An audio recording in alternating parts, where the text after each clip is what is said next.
And often what I tell people is, if you want freedom, Jesus has to take center stage, right? It seems paradoxical, but if you want true freedom, then Jesus, your creator, has got to be at the center of your life. That is actually, maybe counterintuitively, that is how you become your truest self, the person you were created to be.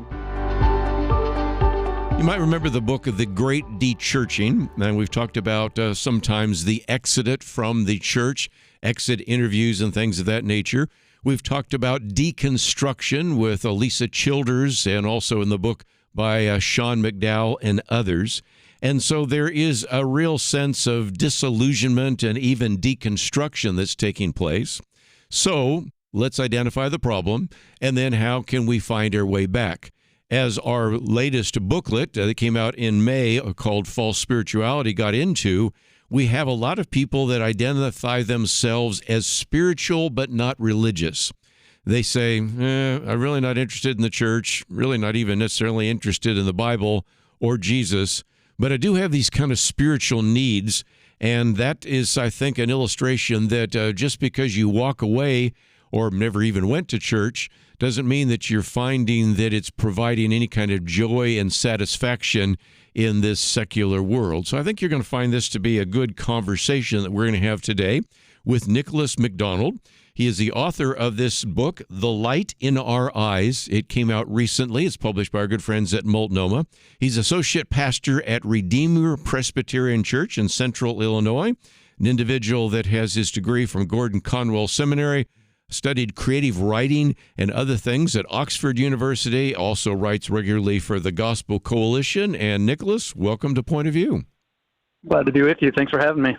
Let's, if we can, I guess a lot of this is just your personal journey, and I think that would be helpful to at least put some of that on the table, because in some respects you can relate to some of the individuals you're talking about.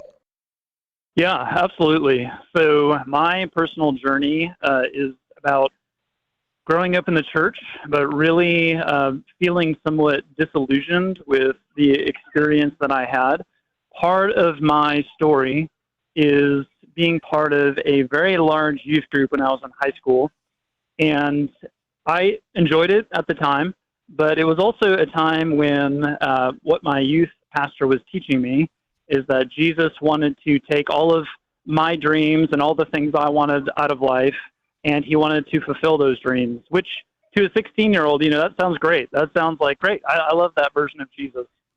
But the problem was that as I started to encounter reality, that story didn't really map onto what I was reading in the Bible, and it didn't really map onto the experiences that I was having. So, for example, my senior year of high school, this same youth group went on a trip to South Africa, to a very small, impoverished village, where there were some non-Christians there, but also there were some Christian people there. And, they were very faithful, very hospitable, but they were also eating bone broth for dinner, and they were living in tin sheds. And the thought occurred to me, if God's plan for all of us is just to take everything I want and give it to me in life, then it seems like God must love me more than these people, because this isn't working out for them. And that can't be right. That can't be what Jesus is saying. That can't be the message of the Bible. 2 weeks after that, I returned home to my home in Brighton, Michigan, and I had probably the worst experience I think I'll probably ever have in life, which is finding my brother in our backyard pool. He had drowned. I tried to resuscitate him, was not able to. It was a really devastating time in life. And I thought, if Jesus just wants to fulfill all of my dreams, well, my life really feels like a nightmare. Yeah. And I don't feel like he's doing a good job. And so it was really that false version of the gospel that led me away from the church in the first place. And I left the church for several years in college. Right. Well, and again, you do talk about that, the idea of God's dreams and Jesus' dreams are bigger and better. And I might just point out that near the end of the book, when we get to the third section, Jesus' dreams, love, freedom, and beauty, get us into some of that. But your experience is not atypical. Sadly, it's very typical of individuals who maybe were given maybe a false box top, or maybe I won't say a false gospel, but a false set of assumptions that were made about the Christian life. and because it didn't match up with your own experience. Or, and I can hold up our booklet that we've done on abusive churches. Maybe some have walked away from the church because they've seen hypocrisy, abuse, or whatever. In some respects, your book is an attempt to say, hey, I'm a fellow traveler. I really have struggled with some of these issues too, but this might provide you with a way back. Is that fair? Yeah, absolutely. And I can relate to some of those experiences. You know, one of the stories I tell in the book is sort of in my first foray back into the church after college. Unfortunately, we ended up in a really unhealthy, abusive church situation. And so when we talk about church abuse, it's very personal to me. And I don't go into much detail in the book because some of it is just stuff we're going to hold to ourselves. But really, my experience in this particular church was that, you know, we were living in a pretty impoverished part of the city of Indianapolis, and I was working with maybe 70 or 80 high school and middle school students. And my goal was to share the gospel with them, but also to take care of their needs. They had clear needs, and I wanted to start some reading programs and things like that for them. And unfortunately, what I learned, and at the time I thought, you know, I don't really care about theology. Theology doesn't matter. I'm gonna follow Jesus in this space. But what I learned was that the pastor of this church and I kept sort of having some tension because what he would say is, you know, we don't really do things for the community. Our job is just to preach the gospel. And in some ways, I can still say as a minister, that's still my main job. But as I started to uncover some of the things that he was really teaching, I discovered, oh, wait a second. His version of the gospel is a very specific way of telling the story of the gospel that doesn't really align with the way that Jesus told the story of the gospel. And in fact, one particular Sunday, the pastor stood up and he announced that we were no longer allowed to teach from Matthew, Mark, Luke, and John. So the stories about Jesus' own life. And it just occurred to me at the time, you know, I just wonder how the Apostle Paul would feel about this, you know, 2,000 years later, walking in on the church and like, yeah, we've canceled Jesus now, so we've got it all taken care of. Yeah. And I realized at that time, actually, your theology matters, and theology makes a difference in the way you think about the world around you. And sometimes that bad theology can be harmful to the people around you. So those are real experiences for me. And of course, you've shared some of the really powerful and tragic stories in your section on relevance. That leads, of course, to a section you talk about in terms of vacuum. At that point, you say you met C.S. Lewis during your last 2 semesters in college. And it does seem to me that before we get into your next section on restoration, there were, if you will, seeds or opportunities that provided some of that restoration. But I'll let you tell the story because, of course, you've lived it and I'm just reading about it. Yeah, absolutely.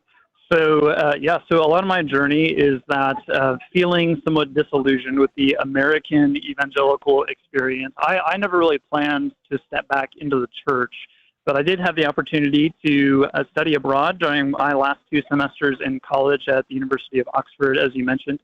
And my goal was to just study creative writing and literature, and my goal was to write children's literature. So the natural person to encounter through that process was C.S. Lewis, one of the founders of the modern children's literature movement. And so as I started to read some of his writings, it was obviously his love and his skill and giftedness in teaching and in literature and storytelling that was captivating. But I actually read his autobiography called Surprised by Joy. Right. And when I sat down with his story, I realized that the way he was thinking about Christianity was a bit different than the way I was thinking of Christianity growing up. For C.S. Lewis, he was a lover of medieval literature. He was a lover of the arts.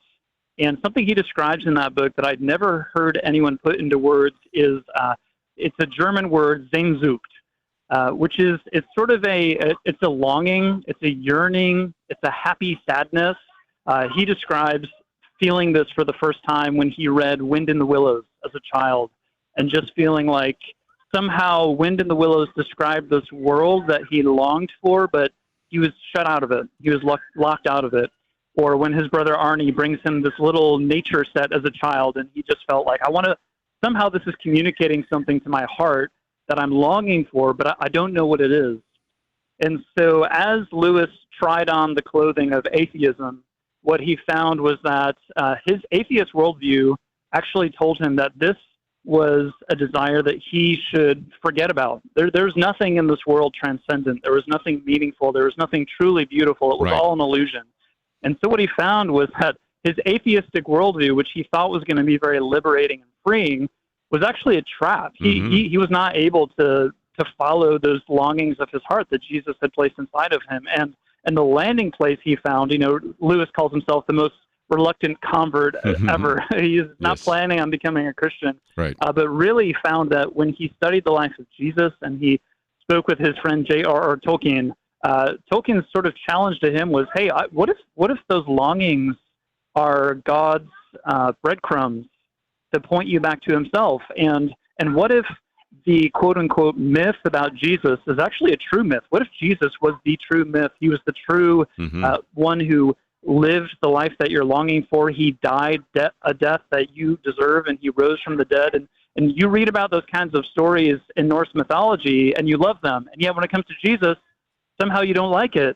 And Lewis was very convicted by that and sort of rattled by it. And it was pretty soon after that he himself converted to the Christian faith. And he told his story in such a way that I thought, oh, if that's what Christianity is about, if it's about fulfilling the deep, deep longings of our heart, not the shallow longings I had as a 16-year-old, but the deep longings of our heart, maybe there's something to it. And so I stepped back into church for the first time during those 2 semesters.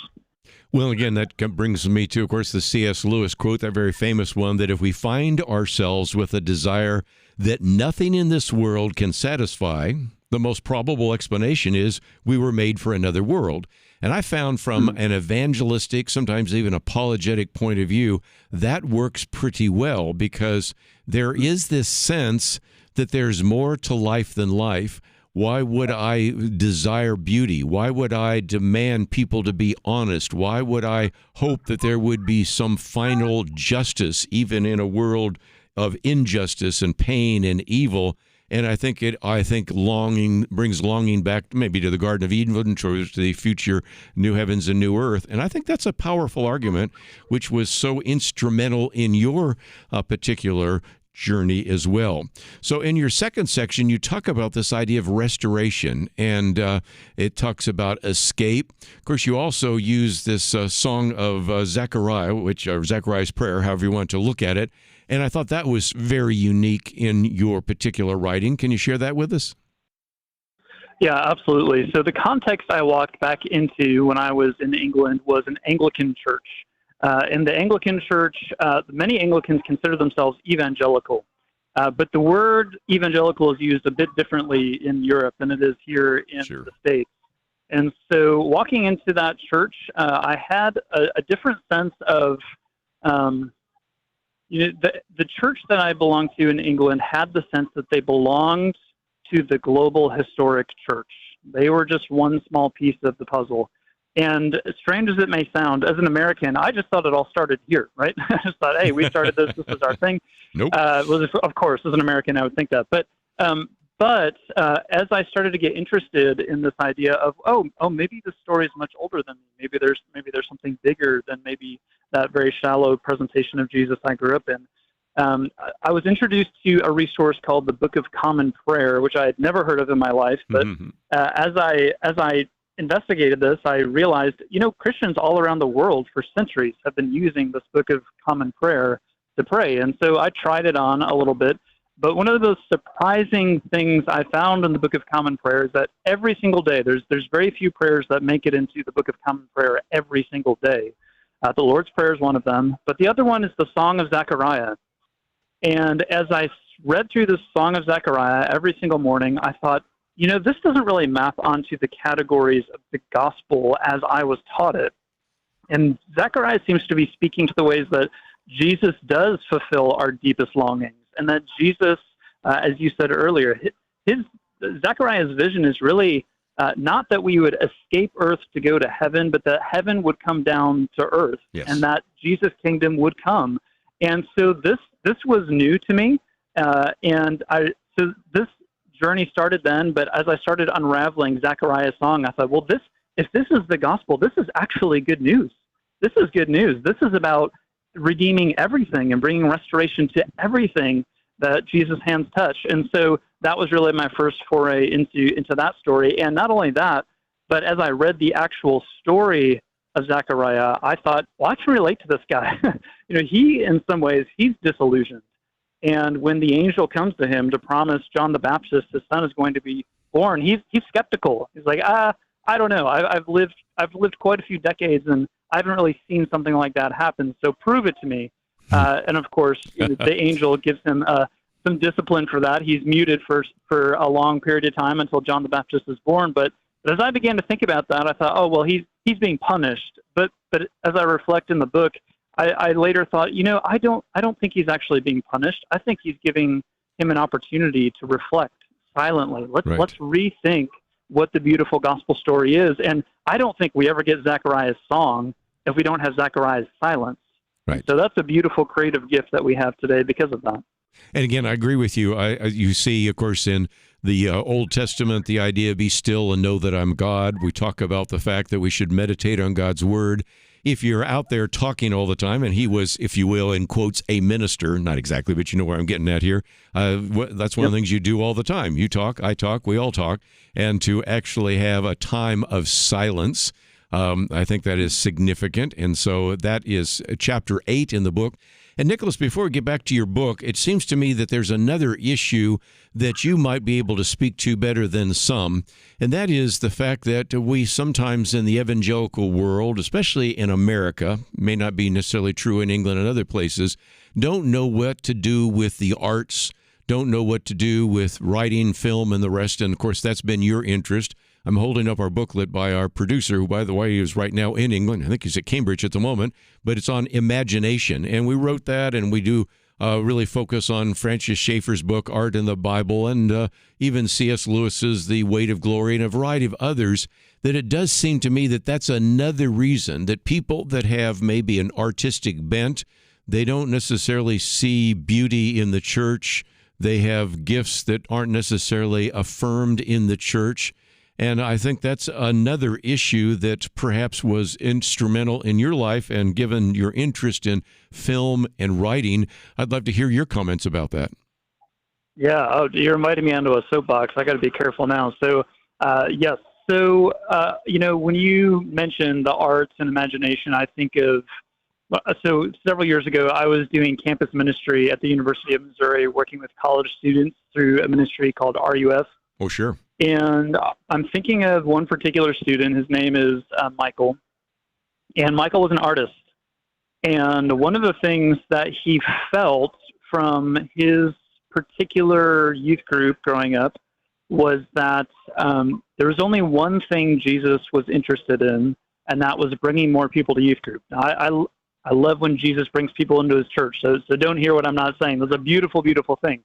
But the flip side of that was that as an artist who loved to paint, what was communicated, whether intentionally or unintentionally, was, well, that's not really kingdom work. It's not really what Jesus has asked you to be doing. So anytime you're painting, or anytime you're doing things like sports or using your sense of humor, these are all sort of ways of sidetracking you from what Jesus' mission for you is, which is really just growing our youth group. And so as we began to talk, I remember particularly where we were. We took a walk onto a larger building on campus, and we were sort of overlooking this beautiful fall landscape with red and orange and yellow tree leaves. And I looked around the beauty of the creation around us, and I said, Michael, Jesus created this. Do you think he enjoys it? And he said, well, probably. And I said, well, think about your painting. Do you enjoy the beauty that you create? And he said, well, yeah, I do. And as we had this conversation, what I began to realize when I asked him, okay, Michael, what do you think the gospel is? And he returned to this idea, well, Jesus wants to sort of get us out of this created world. I said, all right, here's the problem with that, Michael. If Jesus' plan is to help you to leave your body and creation then I know this is going to sound strange, but that means Jesus doesn't love you. And he kind of looked at me like, well, I don't think a pastor should be able to say that. And I said, no, I'm serious about that. I really, and I was actually just repeating something the early church had said about the same sort of strand of thought in the early church, that Jesus was uninterested in our bodies. This is quoting a church father, Tertullian, who said, hey, if God does not love us in our bodies, and if he will not resurrect our bodies, and if he's not coming to restore all of creation, your God doesn't really love you. He just loves part of you. And so as I spoke with Michael, I just saw tears running down his eyes as I said, actually, I think the good news is better than what you've been told. I think that Jesus is here to reconcile you to himself through his life, death, and resurrection. But I think he's also here to reconcile all things to himself. That means Jesus is interested in bringing healing and renewal and beauty through your painting, through your sense of humor, through the things that you love. And I think the gospel is better than you thought it was. And so I think that presupposition that we have that Jesus is uninterested in creation is behind a lot of why we don't equip people very well to be great artists and to have a great sense of imagination and to use those things for God's glory. Well said. Well, let's get into that because I think that's a natural lead into your chapter on shalom, but in particular on this idea of Sehnsucht, which is German for longing or desire or yearning or craving, because in some respects, once you begin to understand that, it's sort of happiness and sadness, you began to talk about, for example, watching films. We'll just pick on Peter Jackson films for a minute, and talking about bursting into to tears.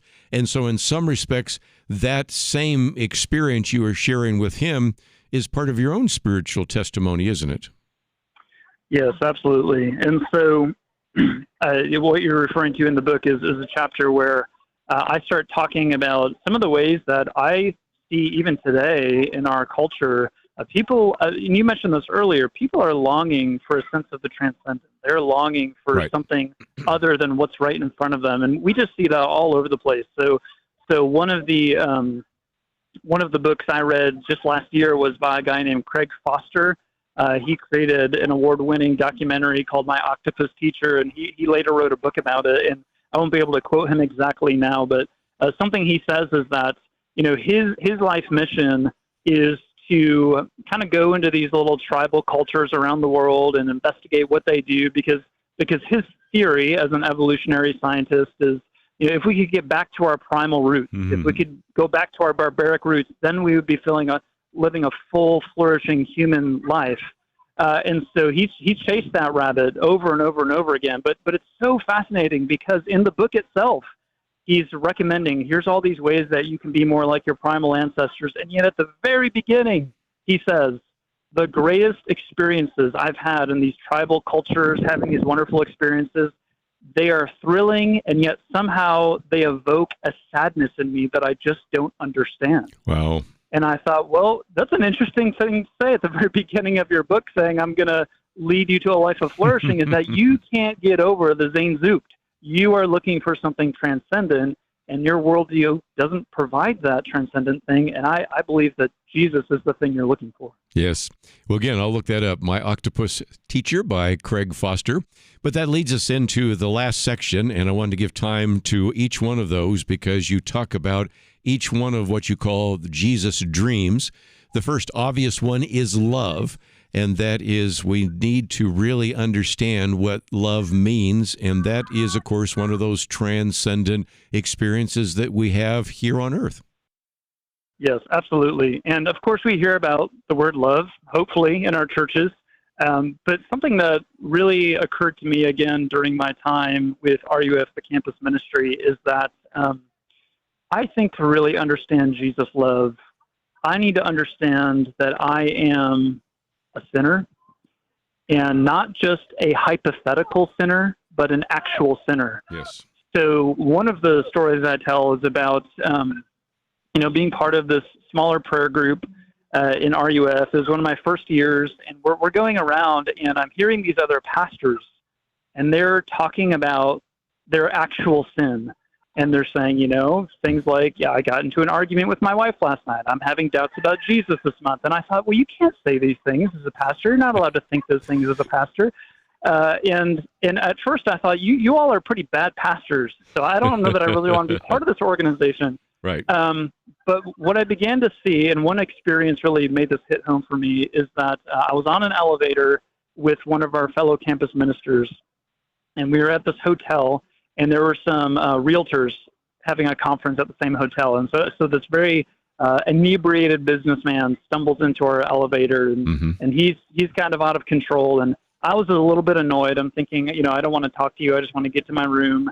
And I'm on the elevator with my friend Chris, who had been in that prayer group, and he had shared all sorts of things. And he was looking at this man, and the man looked at us and said, "What's RUF?" But he said rough because that's a self-inflicted wound, but it annoyed me a little bit. But he started asking us questions, and I tried to brush him off, but my friend Chris just kept looking him in the eyes and giving him these very sincere, very pastoral answers to his questions. And sort of at the end of our elevator ride together, the drunken businessman said, well, I'm probably going to need to talk to a pastor at the end of this crazy week. And I ignored him, but my friend Chris just looked him in the eyes and said, "You know what? We would love to talk to you. We would love to talk to you."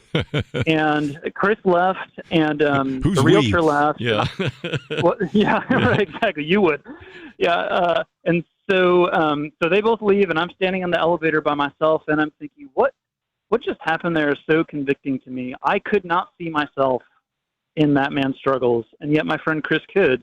And what I realized is there was a connection there, because my friend Chris, he understood he was an actual sinner, and he regularly confessed his sin, and he knew that Jesus could see him in his struggles, and so that's why he was able to extend Jesus' hospitality to someone who's in a very different place than we were.